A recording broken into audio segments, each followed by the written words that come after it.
1조 2천억 원에 가까운 정읍시 내년 예산안이 정읍시 의회를 통과했습니다. 시의회는 집행부 요구액 가운데 58억 원가량을 삭감했습니다. 부안군 만하교를 지나던 차량이 다리 아래로 떨어져 운전자 한 명이 숨졌습니다. 경찰은 정확한 사고 경위를 조사하고 있습니다. 전북 소방본부 소속의 한 간부 공무원이 부하 직원에게 갑질을 일삼았다는 의혹이 제기됐습니다. 소방당국은 해당 직원을 상대로 감찰에 착수했습니다. 민선 2기 전북체육회장 선거가 15일 전주교육대 황학당에서 치러집니다. 시군체육회장 선거는 오는 22일 진행됩니다.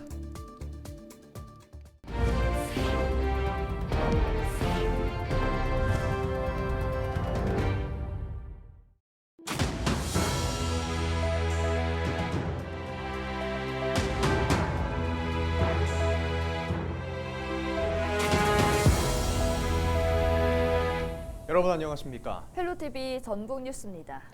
1조 2천억 원에 가까운 정읍시 내년 예산안이 정읍시 의회를 통과했습니다. 시의회는 집행부 요구액 가운데 58억 원가량을 삭감했는데요. 삭감분은 예비비 성격의 내부 유보금으로 반영하도록 했습니다. 정명기 기자가 보도합니다. 올해 마지막 본회의가 열린 정읍시의회 본회의장. 약 1조 2천억 원의 정읍시 내년도 예산안이 시의회를 통과했습니다. 올해 본예산보다 720억 원가량 늘어난 규모입니다. 없음으로 가결되었음을 선포합니다. 시의회는 집행부 요구액 가운데 0.5%인 약 58억 8천만 원을 삭감했습니다. 정읍 포도체험센터 리모델링 비용 11억 원을 전액 삭감했고 소하천 정비 종합계획을 세우기 위한 용역 예산 10억 원을 깎았습니다. 일종의 민간단체 보조금에 해당하는 경비와 지원사업 예산도 7억 원가량 삭감했고 이학수시장 공약사업으로 지역 상품을 온라인에서 실시간으로 판매하는 라이브 커머스 지원사업 예산도 깎였습니다. 생산자와 소비자 간 소통을 통한 고객 유치와 매출 증대를 위해 지역상품권 라이브 커머스 지원 사업에 2억 원을 투입하여 그렇지만 시의회는 감액분 전액을 내부 유보금으로 반영하도록 해 사실상 집행부 요구액 규모로 의결했습니다.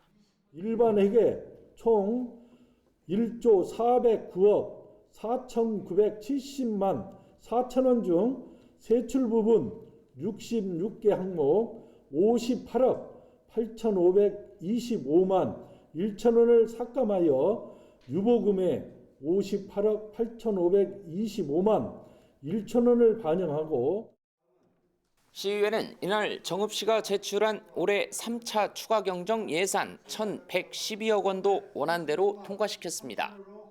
감염병과 동물학대 논란 등으로 4년째 열리지 않은 소싸움 대회 예산도 정례회 기간 삭감을 요구하는 목소리가 있었지만 조정 없이 원안 의결됐습니다. 헬로TV 뉴스 정명기입니다. 전북소방본부 소속 한 간부가 수년 동안 직원들에게 막말을 하고 괴롭혔다는 제보가 접수돼 노동조합이 파면을 촉구하고 나섰습니다.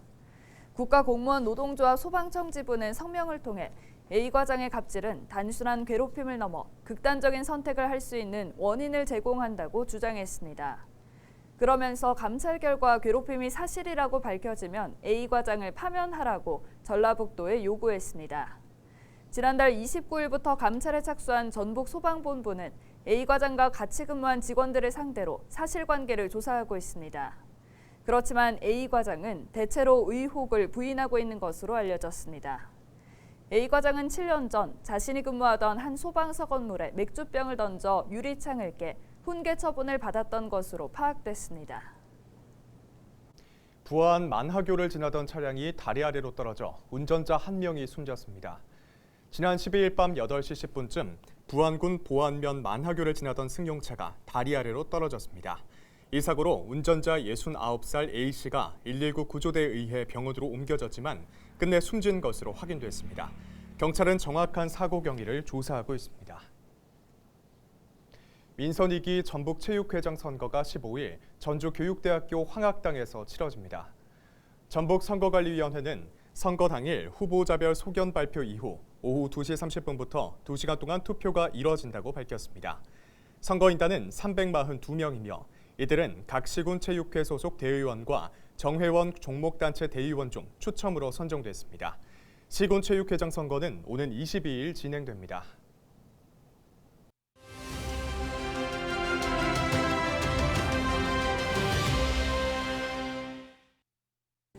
흔히 교육정책을 100년대계라고 부르죠.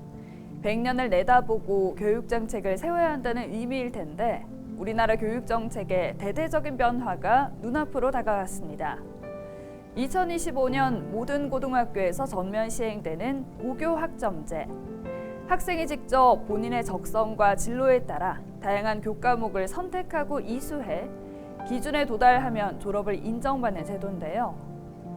이주호 교육부 장관은 한 언론과의 인터뷰에서 고교학점제를 도입할 때 고등학교 2, 3학년에 적용할 예정이던 절대평가를 1학년에도 적용하는 방안을 검토 중이라고 밝혔습니다. 현재 일반계 고등학교에서는 내신 9등급제로 나눠 상대평가가 진행되고 있는데 이 절대평가가 도입돼 일정 수준의 성취가 이뤄진다면 모든 학생이 A를 받을 수 있다는 의미입니다. 이와 함께 이주호 장관은 지금 어린아이들이 대학에 갈 때는 현재의 수능이 없을 거라는 부분도 언급했는데요. 고교학점제의 전면 도입을 계기로 사교육 중심인 우리나라 교육 변화할 수 있을까요?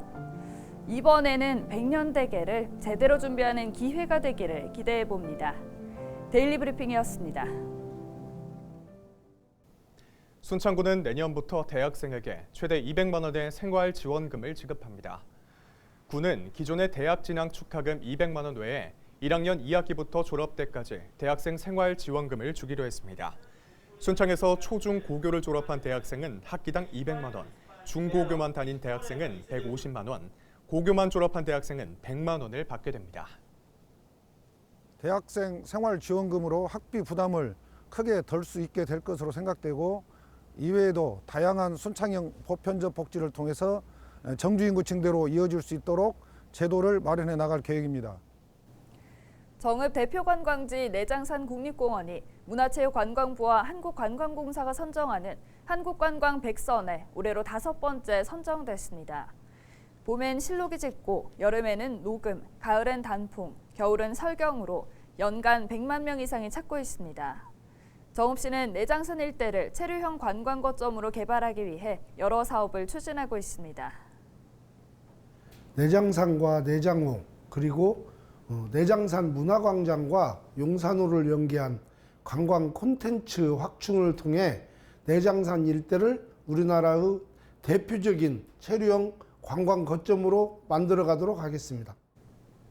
문체부와 한국관광공사는 지난 2013년부터 2년에 한 번씩 한국을 대표하는 관광지 100선을 선정해 국내외에 홍보하고 있습니다.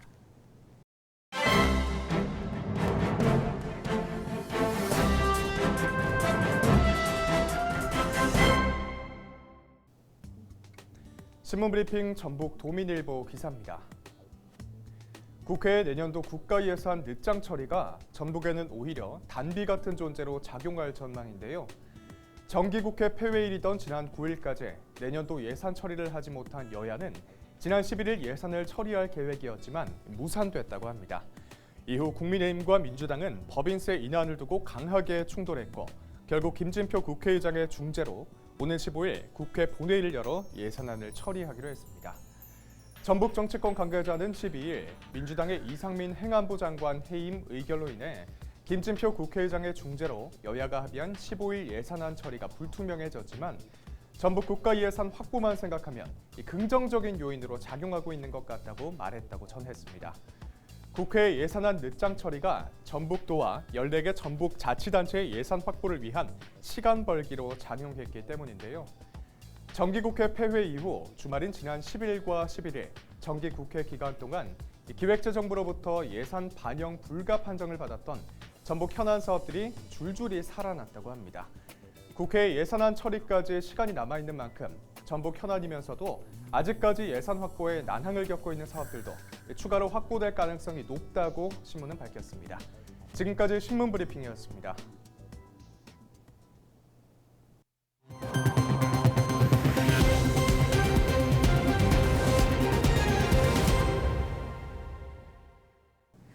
남원시의 청년 실업률이 40%가 넘는 가운데 실업자 3명 가운데 1명은 2년 이상 일자리를 구하지 못하고 있는 것으로 나타났습니다. 호남지방통계청과 남원시는 남원 지역 만 19세에서 39세 청년 1,008명을 대상으로 지난 6월 청년 사회경제 실태조사를 진행했습니다. 조사 결과 남원 지역 청년의 취업자 비율은 58.1%, 미취업자 비율은 41.9%로 집계됐습니다. 결혼 필요성에 공감하는 비율은 26%에 그쳤고 가장 필요하다고 생각하는 생활 인프라는 백화점과 아울렛으로 조사됐습니다. 임실구는 시범 개통한 옥정호 출렁다리의 운영을 19일부터 내년 3월 중순까지 잠정 중단합니다. 임실구는 야간 조명 설치와 붕어섬 관광공원 조경 확충을 위해 옥정호 출렁다리 운영을 중단한다고 밝혔습니다. 총 110억 원을 들여 만든 출렁다리는 길이 420m, 폭 1.5m로 지난 10월 20일 개통해 지금까지 하루 평균 1만 명씩 총 45만 명이 방문했습니다. 청읍과 군산, 김제, 고창, 부안 지역에 미세먼지 경보가 발령됐습니다. 전라북도 보건환경연구원은 13일 오후 2시부터 전북 서부 권역에 발령한 미세먼지 주의보를 경보로 상향한다고 밝혔습니다.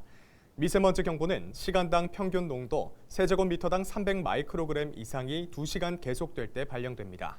연구원은 노약자와 호흡기 질환자는 외출을 금지하고 불필요한 차량 운행을 자제할 것을 당부했습니다.